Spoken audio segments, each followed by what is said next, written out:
Olá pessoal, tudo bem com vocês? E hoje a gente voltou para mais um estudo, né? Sábado passado eu não consegui gravar, porque teve evento na igreja. E como eu gravo sábado, né? Não deu para me gravar. Mas hoje, né? Consegui. Então segunda-feira vai ter vídeo. E hoje a gente vai falar sobre a visão, né, profética que Daniel teve no Rio Tigre, né? E bora lá. Então, na lição de hoje teremos um vislumbre do grande conflito.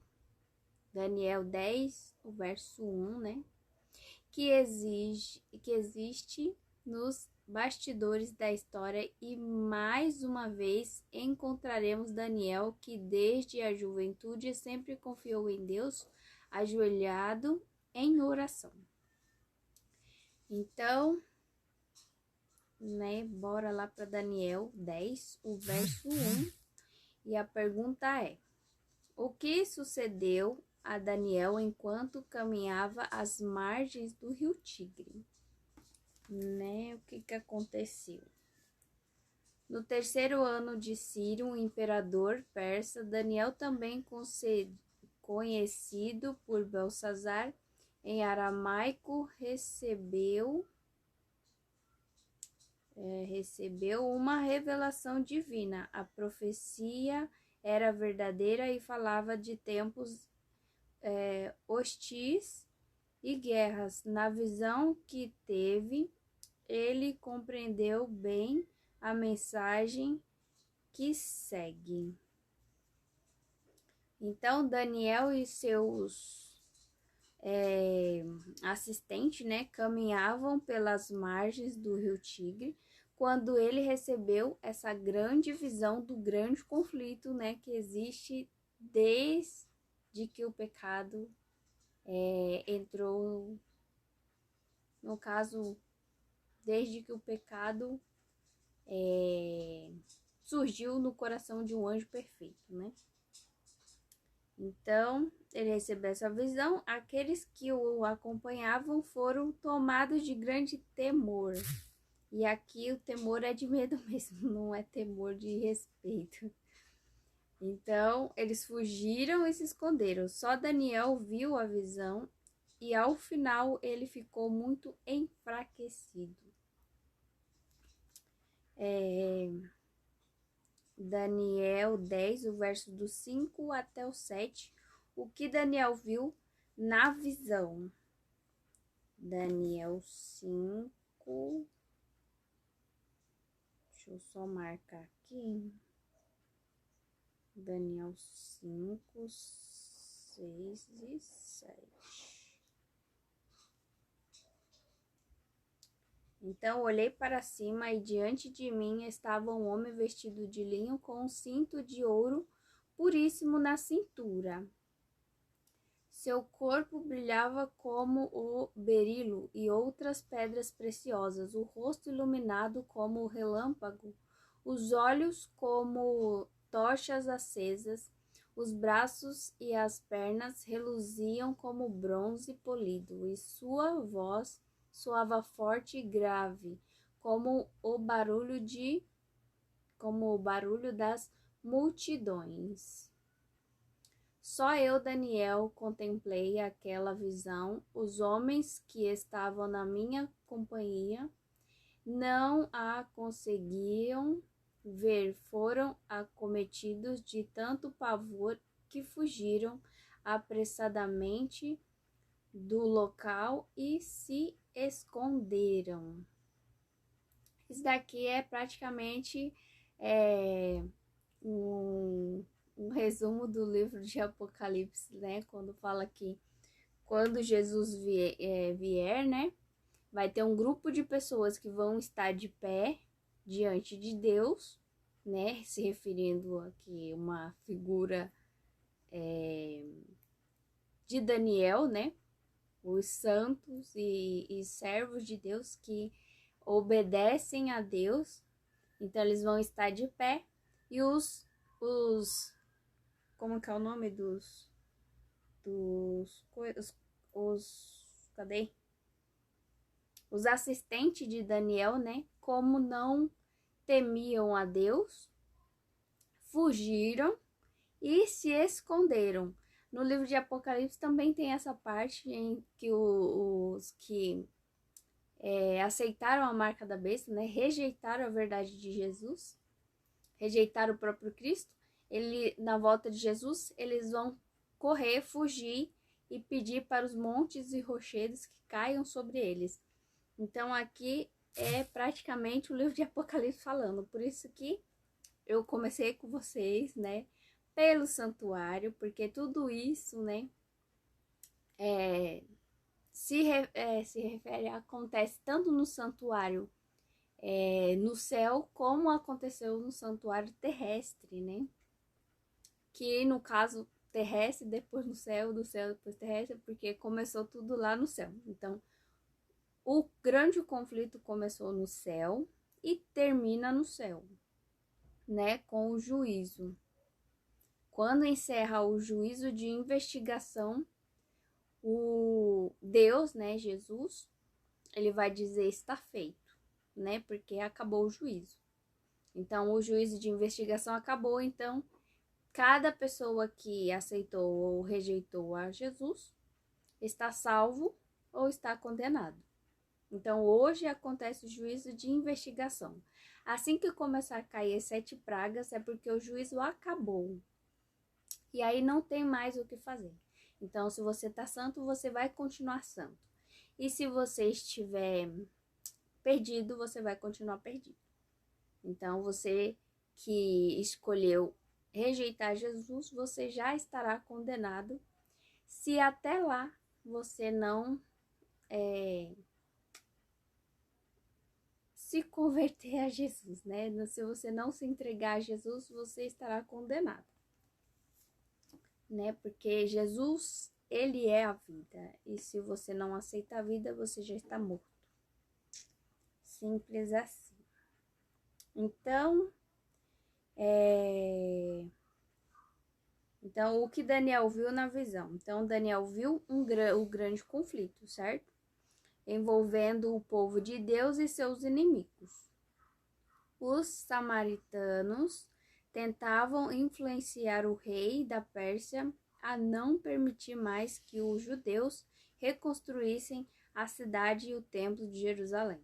Como resultado da opinião, a obra de reconstrução teve que parar. O idoso profeta ficou angustiado, pois, de acordo com a profecia de Jeremias, já tinha passado os 70 anos de cativeiro na Babilônia.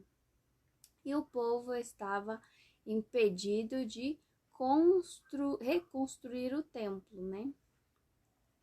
Então, o rei, né, tinha dado a permissão de reconstruir os muros de Jerusalém, tudo, mas aí depois veio como que é o nome deles? Os samaritanos, né, ficar lá enchendo a cabeça do rei, e aí fez com que o rei impedisse, né, de continuar a reconstrução de Jerusalém no templo, né. E aí deu uma parada e Daniel ficou angustiado porque a profecia das 70 semanas já tinha acabado. Então, já era para o templo, né, estar construído, e a Jerusalém também, para que o povo pudesse voltar para a cidade, né, adoração, para adorar a Deus no templo de Deus. Mas, né, isso não aconteceu. Então, Daniel ficou extremamente, né, aqui fala que ele ficou enfraquecido, né? Ele ficou angustiado e ficou fraco por causa de toda essa situação. E vocês também podem ver em Jeremias 25, 11, o verso 11 e 12, né? E Daniel 9, o verso 2, e Esdras 4, o verso 4 e 5. Isso que eu acabei de falar. E em Primeiro Reis, peraí.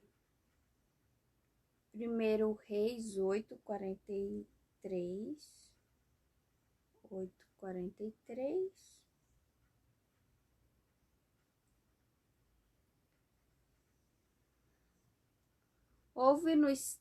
Peraí, deixa eu a pergunta, por que era tão importante a reconstrução do templo?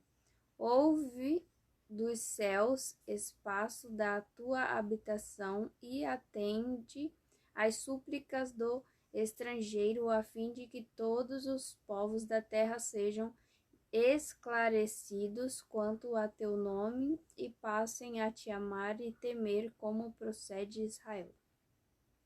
O teu povo e saibam eles que este templo que edifiquei traz o teu nome. E Ageu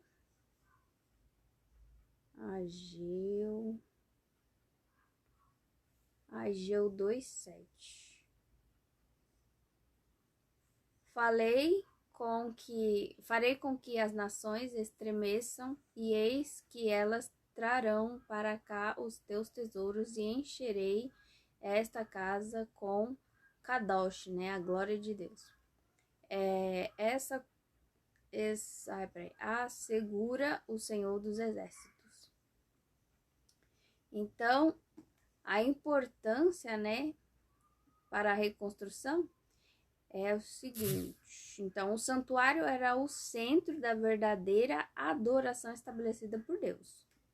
Ele havia ordenado Moisés a construir um tabernáculo para que pudesse habitar entre o seu povo, né? Êxodo 25:8. Depois que Israel se estabeleceu como nação em Canaã, Davi desejou no coração edificar uma casa para o Senhor. Porém, foi Salomão que a construiu, né? Porque Davi, ele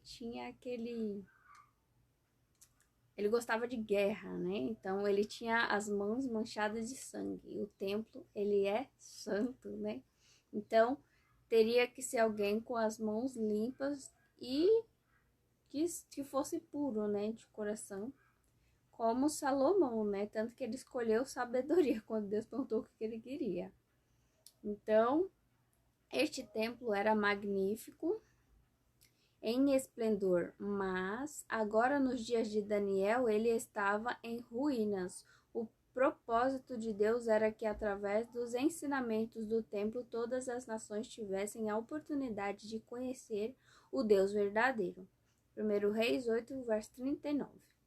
O profeta Ageu profetizou que o Messias, aquele para quem os símbolos do santuário apontavam, encheria a glória a casa do Senhor, né? Ageu 2:7 que eu acabei de ler, e Lucas 2:48. Então, aqui estava se referindo, né, a quando Jesus já estivesse aqui, né, que o próprio Jesus ele ia vir encher, né, de glória o templo de Deus. Mas, né, a gente sabe que hoje o templo é cada um de nós e através do Espírito Santo Deus nos enche com a sua glória dentro de nós, né? Porque a gente não tem mais templo para poder ir, mesmo se tivesse, mesmo assim ia ser muito longe e não daria para todo mundo ir, né? Adorar lá, porque é muita gente e não caberia tanta pessoa em um só lugar, né, para adoração. E Daniel 10, 2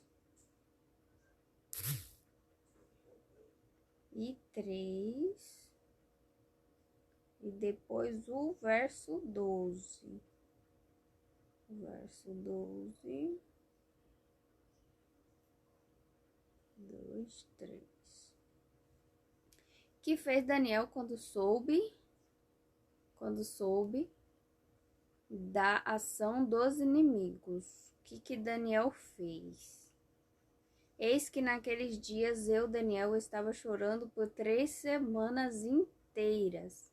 Não comi nada que me parecesse agradável, nem carne, nem vinho entraram na minha boca, nem me ungi com óleo, até que se cumpriram as 3 semanas completas.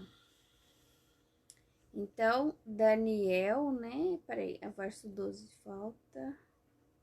E o anjo prosseguiu me exortando: não temas, caro Daniel, porque as tuas palavras foram ouvidas assim. Foram ouvidas sim, desde o primeiro dia em que aplicaste humildemente o teu coração a fim de buscar entendimento diante do teu Deus. As suas orações foram ouvidas e eu vim em resposta ao teu clamor. Então, a maneira de Daniel solucionar os problemas era confiar em Deus. Desde a sua juventude, quando foi levado cativo à Babilônia, até os últimos anos de sua vida, Daniel teve vida distinguida de oração.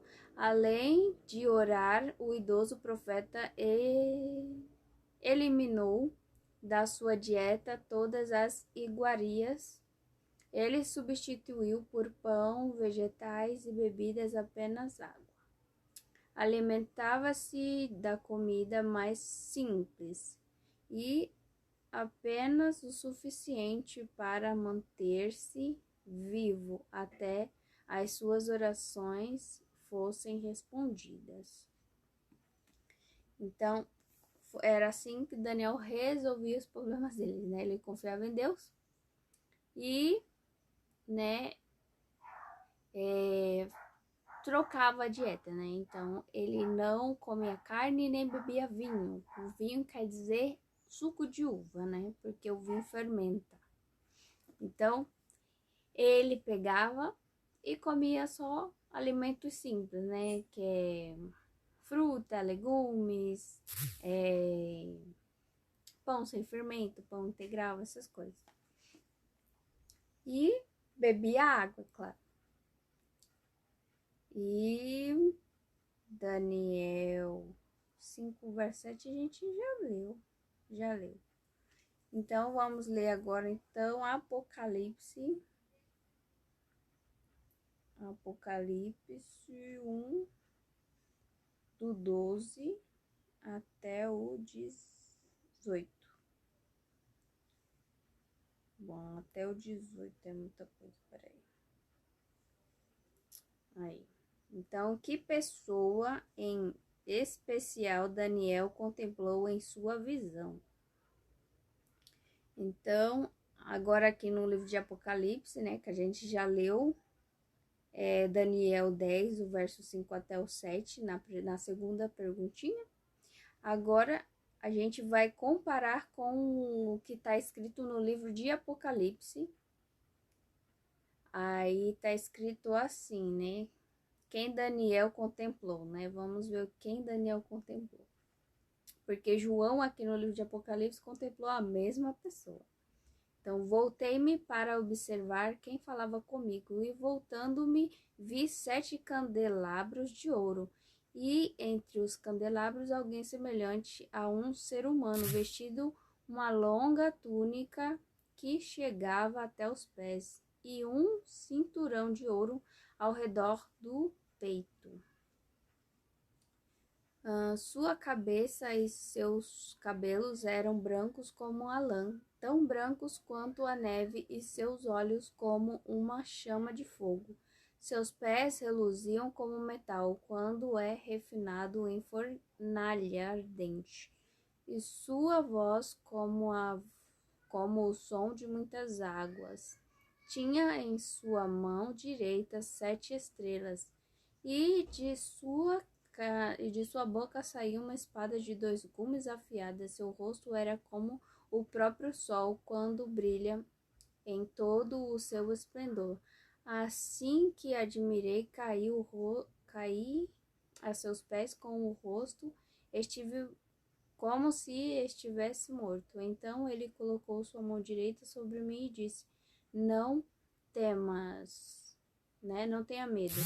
Eu sou o primeiro e o último. Eu sou o que vive. Estive morto, mas eis que estou vivo por toda a eternidade e possuo a chave da morte e do inferno. Então a gente viu aqui que tanto Daniel no Antigo Testamento e João no Novo Testamento viu o próprio Jesus Cristo, né, em glória. Então, ao contemplar a visão que Daniel teve com a de João na ilha de Patmos, concluímos que o ser que Daniel viu não era outro senão Jesus, o Filho de Deus. Quão confortante foi para Daniel contemplar Jesus. E agora vamos para Daniel 10 de novo. Daniel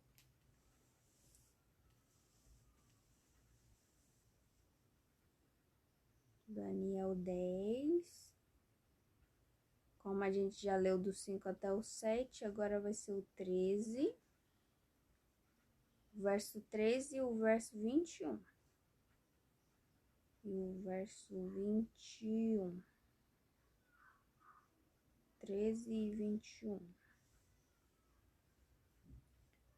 Então, quem são os príncipes em combate nesta visão de Daniel? Aí no verso 13 de Daniel 10. Mas o príncipe do reino da Pérsia me resistiu durante 21 dias. Então Miguel, um dos príncipes supremos, veio me ajudar a vencer o inimigo, porquanto não pude mais continuar ali com os reis da Pérsia. E o verso 21.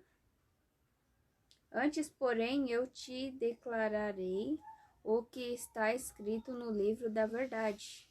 E nessa batalha ninguém me ajuda contra eles, senão Miguel, o príncipe celeste de Israel. E aqui Miguel é o próprio Cristo, né? Porque Miguel quer dizer quem é igual, né, a Deus. Então, o único que é igual a Deus é Jesus, né?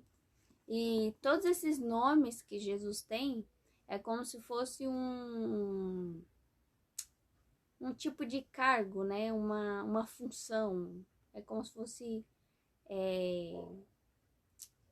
algo delegado para ele fazer, né? Igual tem Jesus como o príncipe da paz, então ele está tipo delegado a trazer a paz, né? A missão de príncipe da paz é trazer a paz. Aí tem Jesus, né? Que quer dizer aquele que morre pelo seu povo. Aquele que salva, né? Salva seu povo. Então, Jesus, ele veio com a função de salvar o povo. Então, cada nome, né, escrito na Bíblia aplicado a Jesus, é uma função que ele faz, né? Que ele veio fazer o que ele faz. Que no livro de Apocalipse também tem ele como advogado e justo juiz, né? Também uma função que ele está exercendo agora, né? No juízo de investigação. Então, cada nome aplicado a Jesus é uma função que ele faz. Então, não é o verdadeiro nome de Jesus, né? A gente conhece como Jesus porque esse foi o nome que ele nos apresentou, né? Porque tem Messias, Jesus, Cristo, então cada uma função. Porque Cordeiro, né, de Deus, no caso é o Cristo, né? Cristo significa Cordeiro. Então, Jesus é o Cordeiro de Deus, tira o pecado do mundo. Então, Cristo é esse Cordeiro. E é igual a Emmanuel, que é Deus conosco. Então, é uma função. Ele veio aqui para estar conosco. Então, não é o nome verdadeiro. O nome verdadeiro de Jesus a gente só vai saber no céu, né? Igual as quatro letrinhas, né, do nome de Deus. E mesmo assim não é nem o nome, só é escrito Senhor. Esses quatro letrinhas, né? Que muitos falam Yahweh, Yahvé, Jeová. Então, é mais como se fosse uma função. Então, Yahvé, né, ou Yahweh, é Senhor, o Senhor, né? Então, não é o nome dele. E sim tá falando que ele é o seu Senhor, né? Então, o verdadeiro nome de Jesus a gente só vai saber no céu. Por enquanto, a gente tem vários nomes de Jesus, mas que não é o verdadeiro nome. E cadê? Deixa eu ver. Apocalipse a gente viu até o verso 18. Então, agora a gente vai para Apocalipse 12. Apocalipse 12. E o verso 7 até o 9. Então, aqui a perguntinha: quem são os príncipes, né? Em combate nesta visão. Apocalipse 12, o verso 7 até o 9. Houve então uma guerra nos céus. Miguel e seus exércitos de anjos lutaram contra o dragão. Então, Miguel a gente já sabe que é Jesus, né? E uma das suas funções, né? Que no céu, Jesus, né, era chamado de Miguel, porque ele comandava todos os anjos. Ele estava à frente de todos os anjos. E cadê? Então, Miguel e seu exército de anjos lutaram contra o dragão, ao que o dragão contra os seus anjos revidaram. Contudo, estes não foram suficientemente poderosos, e dessa maneira perderam seu lugar nos céus. Assim, o grande dragão foi excluído para sempre. Ele é a antiga serpente chamado Diabo ou Satanás, né? E esses nomes também é se referindo ao diabo porque é acusador, né? Que acho que agora eu não sei se é Satanás que significa acusador. Tem que ver de novo. Eu já esqueci. Que agora acho que é hebraico ou é em grego. Bom, procurando no Google, aí você consegue achar a tradução, né? Aí você pode pesquisar Satanás no grego ou hebraico ou aramaico. Aí vai aparecer o que significa. Que tem a capacidade de enganar, né? Tá falando aqui que o diabo, né, Satanás, ele tem a capacidade de enganar o mundo inteiro. Ele e seus anjos foram lançados à terra. Aqui tem um comentário. Ixi, é muito grande, não vou ler não. Muito grande. E tá até o 9. Então aqui a gente vê que essa batalha acontecia também no céu, né? E somente quando Jesus ele morreu na cruz foi que Ezequiel 28, 13. Somente quando Jesus venceu na cruz foi que o diabo, né? Lúcifer não, é o diabo mesmo, Satanás. Ele não pôde mais ir para o céu encher o saco, né? Acusar o povo de Deus. Que antes ele ainda ia, né? Tanto que quando Jó ainda, né, era vivo, o diabo foi lá, se apresentou como, né, o príncipe, o dono, né, governador da terra, né, que usurpou de Adão. E vou só arrumar aqui um pouquinho. Ele pegou, usurpou o lugar de Adão e se apresentou no lugar de Adão como governante da terra. E começou a acusar, né? Que falando que aqui todo mundo servia a ele. Aí Deus pega e fala: tá vendo meu servo Jó? Temente a Deus, né? E aí começa a falar um monte de coisa boa de Jó. E aí ele fala: Jó só faz isso daí, né? Porque você trata ele bem, né? Você dá tudo pra ele. E isso e aquilo. Aí falou: mas se você tirar tudo isso dele, ele vai blasfemar contra você, né? E vai te rejeitar, sei lá, foi com outras palavras. Mas foi o que ele disse. E aí, né, ele faz o que faz. Jó não nega a Deus, mas glorifica o nome de Deus mesmo, passando por tudo de ruim que aconteceu, né? Porque ele perdeu tudo. Perdeu, né, quase toda a sua família, só não perdeu a mulher. Mas os filhos perdeu tudo, e a casa, o dinheiro, tudo, né? Mas por ele ser fiel a Deus, né? Temente a Deus e glorificou a Deus mesmo nas coisas ruins, né? Deus levantou ele e ainda deu tudo em dobro. Então, todos os filhos e filhas que ele tinha nasceram 2 vezes mais bonitas do que era antes.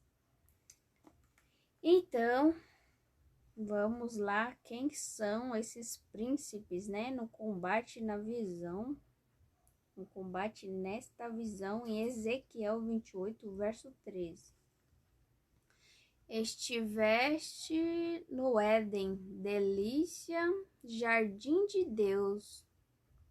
As mais lindas e perfeitas pedras preciosas adornavam a tua pessoa, que está se referindo a Lúcifer, né? Quando ele ainda estava no céu, quando ele começou a pecar, né? Lá no céu ainda. Sárdio, topázio, diamante, berilo, onix,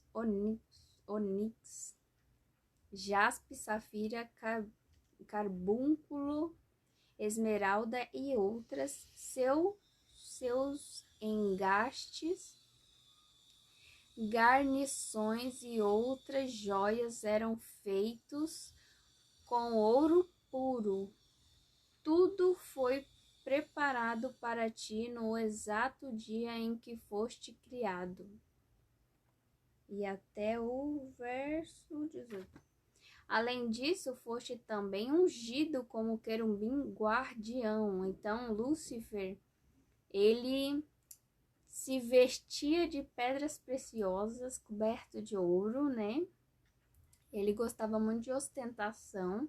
Ele era o querubim da guarda ungido, né? Ele guardava a arca com os 10 mandamentos, né? No céu já tinha isso.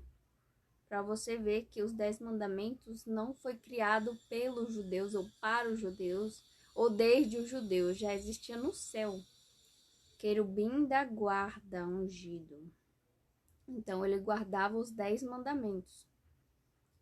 Afinal, foi precisamente para esta função que eu te designei, como guardião.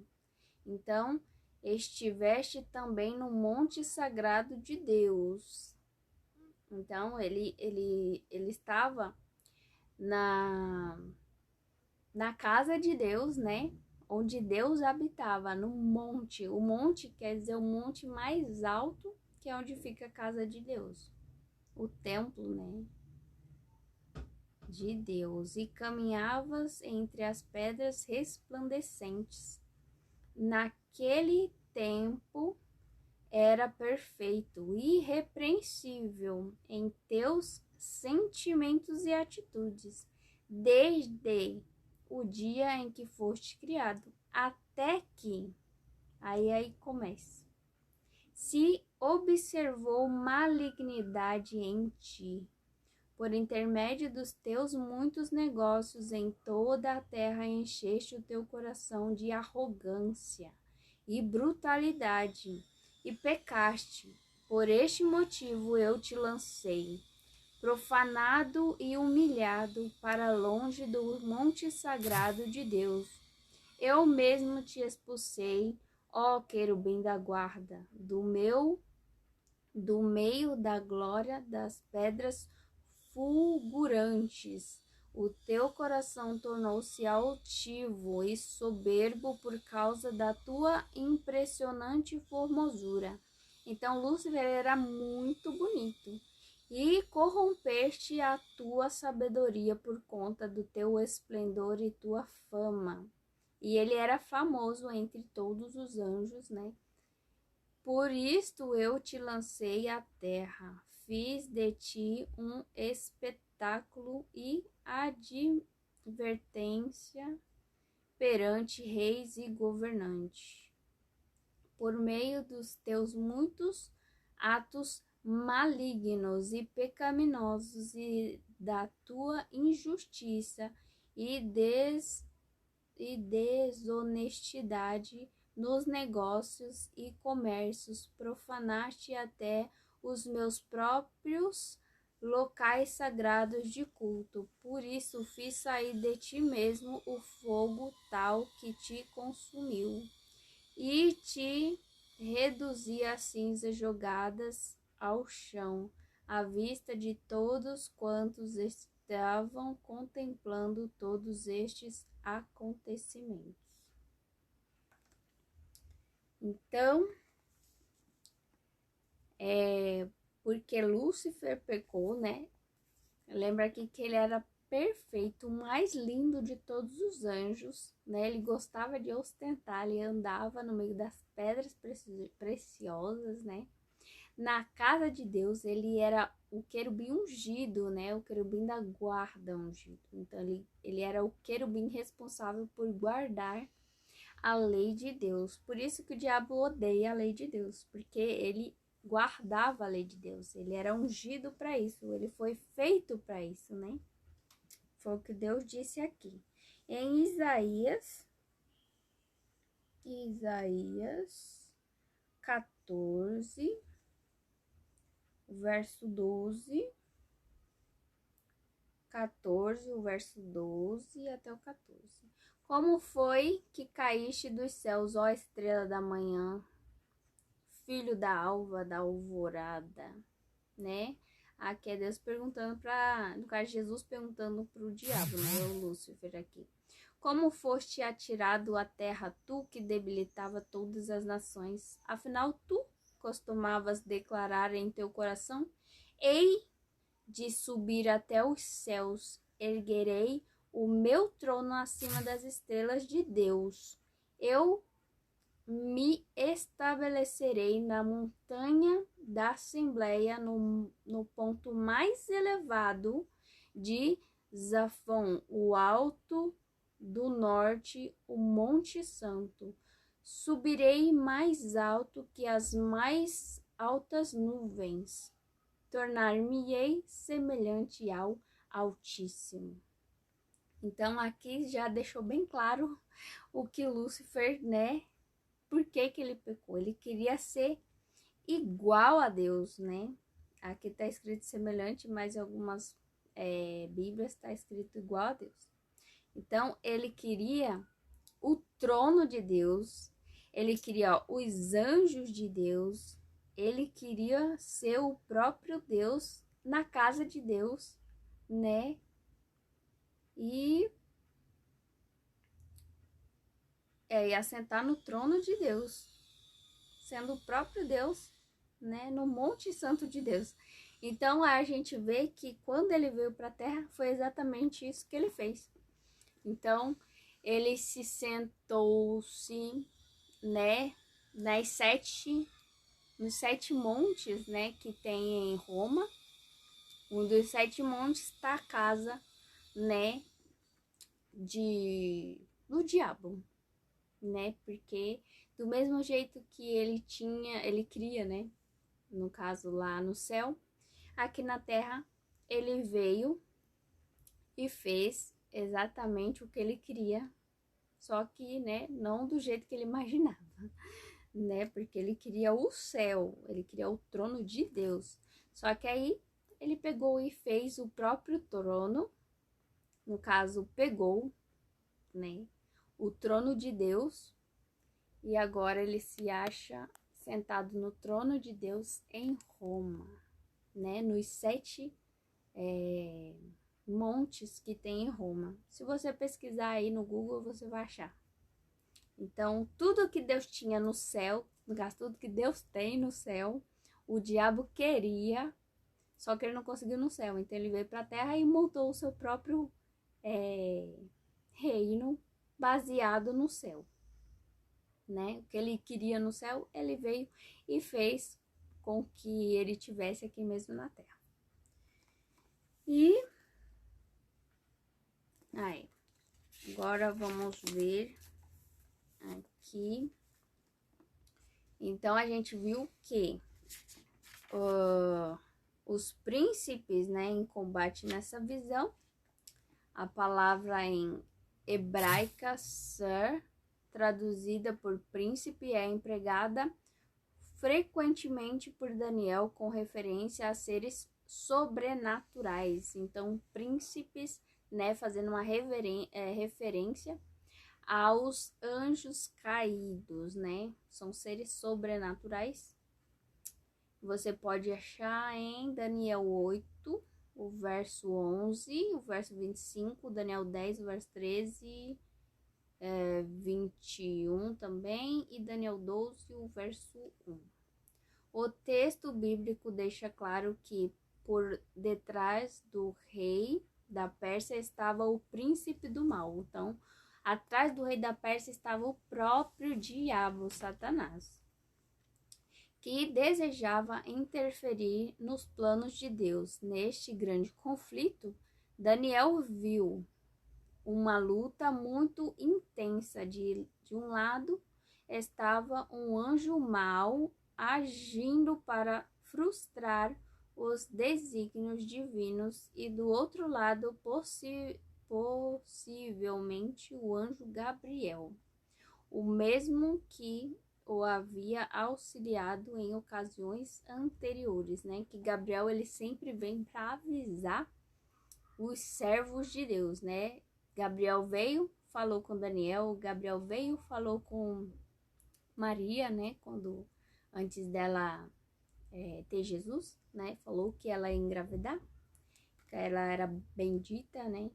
Sobre todas as mulheres, porque ia carregar o Filho de Deus. Então, Gabriel, ele tá sempre em momentos especiais. Então, Daniel foi aquela grande estrela que guiou os 3 magos, né? Porque a estrela não sai, né? Flutuando e guiando, né? Então, foi o anjo Gabriel também que guiou os 3 magos e ficou em cima, né, da onde Jesus estava, para que o povo viesse adorar o grande príncipe, o príncipe verdadeiro, né, o Filho de Deus. E Daniel, verso 12, quando é que um anjo, possivelmente Gabriel, foi enviado para atender a oração, né? E aí a gente já leu isso e viu que desde o primeiro dia, então assim que Daniel orou, Gabriel já foi enviado para atender a oração de Daniel. E Daniel a gente já leu Daniel verso 21, né?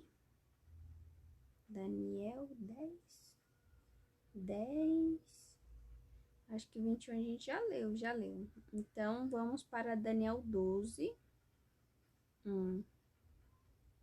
Daniel 12, 1. É isso aí. Então, Miguel veio ajudar o anjo no conflito contra o príncipe do reino da Pérsia, de acordo com a Bíblia. Quem é Miguel?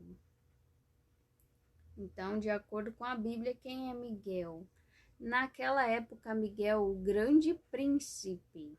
Então, aqui já deixa bem claro que é Jesus, né? Porque o príncipe, né? O grande príncipe se refere a Jesus. Então, o grande príncipe que protege o povo de Deus se levantará, né? E Apocalipse também tem alguma coisa escrita sobre isso. Se levantará. Cadê?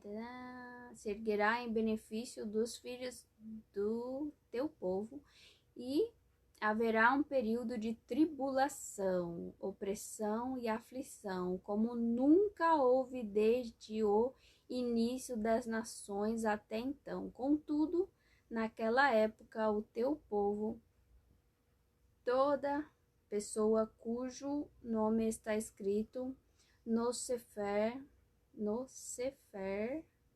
livro, né? Sefer quer dizer livro. Sefer, não é Lucifer, é Sefer, com S. E o acento chapéuzinho. Sefer, livro, né? Que significa livro, será liberto. E Judas, livro de Judas. Judas o quê? 9. No entanto, nem mesmo o arcanjo Miguel, quando argumentava com o diabo e batalhava a respeito do corpo de Moisés, se atreveu a fazer qualquer acusação injuriosa contra o inimigo, limitando-se a declarar: o Senhor te repreenda. Porque Jesus, ele sempre estava sobre as ordens de Deus, né? Deus o Pai. Tanto quando ele veio à Terra, ele também estava submisso às ordens de Deus o Pai. Porque ele ainda não tinha morrido e recebido todo o poder. Então, ele não poderia, quer dizer, ele podia, né? Mas não deveria fazer, porque ele ainda não tinha cumprido a profecia. Então, aqui, Jesus, ele estava ainda submisso às ordens do Pai, porque ele não tinha morrido e ressuscitado para receber todo o poder no céu, na terra e em todo o universo. E, então, por isso que Jesus, ele fala: o Senhor te repreenda, do mesmo jeito que ele fala também quando o Espírito Santo levou ele para o deserto, né? Que o diabo ficou lá tentando ele. E aí, Jesus pega e fala: o Senhor te repreenda, né? Vaza. Enche o saco. E aí, no Apocalipse 12, sabia que tinha, né? Que eu já li Apocalipse inteiro. E o verso 7, algumas vezes, né? Estudando. Tanto que essa Bíblia aqui já tá toda arriscada. Que a minha Bíblia que eu fiz os meus estudos de Apocalipse e Daniel foi essa daqui. Então o livro de Daniel e Apocalipse é todo riscado, colorido e tá uma bagaceira só. Mas, né, quase não dá pra ler.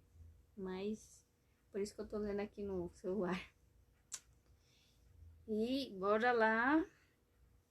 Então, no verso 7 do capítulo 12, né? Houve então uma guerra nos céus. Miguel e seu exército de anjos lutaram contra o dragão, ao que o dragão com os seus anjos revidaram, né? Então a pergunta é: Miguel veio ajudar o anjo no conflito, né? Contra o príncipe do reino da Pérsia. De acordo com a Bíblia, quem é Miguel?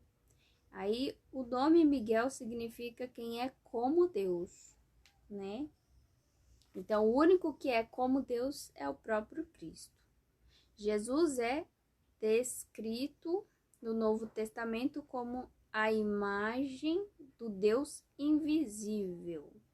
Em Colossenses 1,15, Miguel, o arcanjo, Judas 9, é um título de Cristo como dirigente dos exércitos angelicais. Então, em Judas a gente viu isso, né? Então, ninguém a não ser Deus quem tem o poder de ressuscitar os mortos. Eles serão ressuscitados ao ouvir-se a voz do arcanjo, que é o próprio Jesus, né? E quando teve como que é o nome? Não, tô lembrando de outra coisa. Aí aqui tá colocado aqui, entre parênteses, 1 Tessalonicenses 4:16. E tá escrito...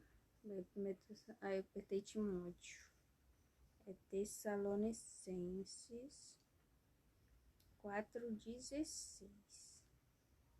Pois dada a ordem com a voz do arcanjo e ao ressoar da trombeta de Deus, o próprio Senhor descerá dos céus e os mortos em Cristo ressuscitarão primeiro. Então aqui tá falando que o arcanjo vai dar ordem. Só que anjo não tem poder de ressuscitar, né? A gente sabe disso. Então, o único que tem o poder de ressuscitar é o próprio Cristo. Então, deixa bem claro que aqui Miguel é o Cristo, né? Jesus. Miguel é Jesus, né? E, em resposta à oração de Daniel, Jesus veio pessoalmente livrar seu povo e confortar o coração do idoso profeta. Satanás, representado na profecia pelo príncipe do reino da Pérsia, foi expulso e a obra da reconstrução do santuário pôde seguir avante. Terminada a obra, as atividades do templo foram retomadas. Os sacrifícios voltaram a acontecer e no tempo determinado Jesus veio cumprir o simbolismo e trazer a salvação. Gálatas 4:4, 5, Hebreus 9, verso 13, 14. Então, a gente no livro de Daniel, né, 10, a gente vê o grande conflito, no caso, um resumão do grande conflito, né, que aparece aqui, por onde que Satanás ele age hoje no nosso tempo, que é através dos líderes, né, seja presidente, governador, os outros, seja líder religioso ou não. Então, o diabo ele tá agindo através desses líderes poderosos, né? Que são os principados, né? Então, e Jesus, né? Ele fala aqui que Jesus vai se levantar e vai salvar o seu povo. Então, o próprio Cristo, que no caso aqui, nada mais é do que a volta de Jesus. No encerramento do juízo investigativo, Jesus, ele diz, está feito, então ele se levanta, o santuário do céu se enche de fumaça e ali todo mundo sai. Então, é fechadas as portas, porque não haverá mais intercessão. Então, não haverá mais ajuda dos céus para a humanidade, porque Deus vai falar, está feito. Então, o que está feito? Tudo está feito. Então, todo o juízo foi feito para salvar, tudo que podia ser feito para salvar foi feito. E tudo que foi feito para santificar foi feito. E tudo que podia ser feito para que a pessoa se voltasse para Deus, foi feito, mas haverá pessoas que irá rejeitar mesmo assim. Então, não haverá mais como essas pessoas alcançarem ou terem a salvação, porque tudo tem limite. Então, se hoje, né, você ouvir a voz de Deus, não endureça o seu coração, mas ouve, né? Não só ouve, mas vá até Jesus enquanto há tempo. Porque chegará o momento em que Deus vai dizer basta, já basta, né? Está feito. Então não há mais quem queira salvar-se. E aí Deus vai fechar a porta do santuário e não haverá mais intercessão. Então aqueles que escolheram a salvação, Deus enviará anjos para proteger essas pessoas, porque a gente não vai ter mais um intercessor. A gente não vai ter mais a quem orar, né? Porque Deus já vai ter saído do santuário para vir nos buscar. Isso vai levar uns 7 dias de Deus sair do santuário do lado do céu até a terra. Então, por 7 dias a gente não vai ter um intercessor. A gente vai ter anjos, né? Que vai nos ajudar contra o inimigo. A gente não vai ver eles, né, como anjo, né, com asa e tudo. A gente pode ver pessoas, né, vestidas, sei lá, como um militar, né, ajudando a gente. Não sei como vai ser, mas é tipo isso. Então, se hoje, né, você tem a oportunidade de aceitar a salvação por meio de Jesus Cristo, então aceite. Porque hoje é o tempo, porque ninguém sabe que dia vai morrer, que hora vai morrer, né? Então, a gente só tem o aqui e o agora para aceitar Jesus, para ser salvo. Depois que morre, acabou sua oportunidade, o seu livro foi selado, né? E aí, já era. A única chance de salvação que a gente tem enquanto tá vivo. Uma vez que morreu, acabou.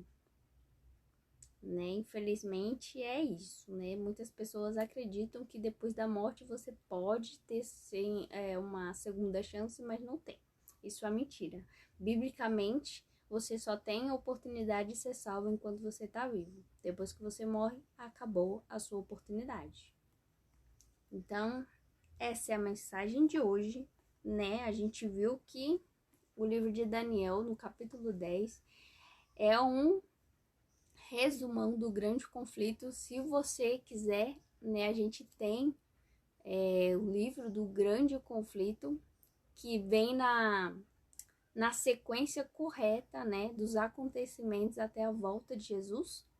E para quem já tem, né, a gente tá no capítulo 38 e só vai até o capítulo 42. Então só tem 4 capítulos e aí se encerra o fim deste, né?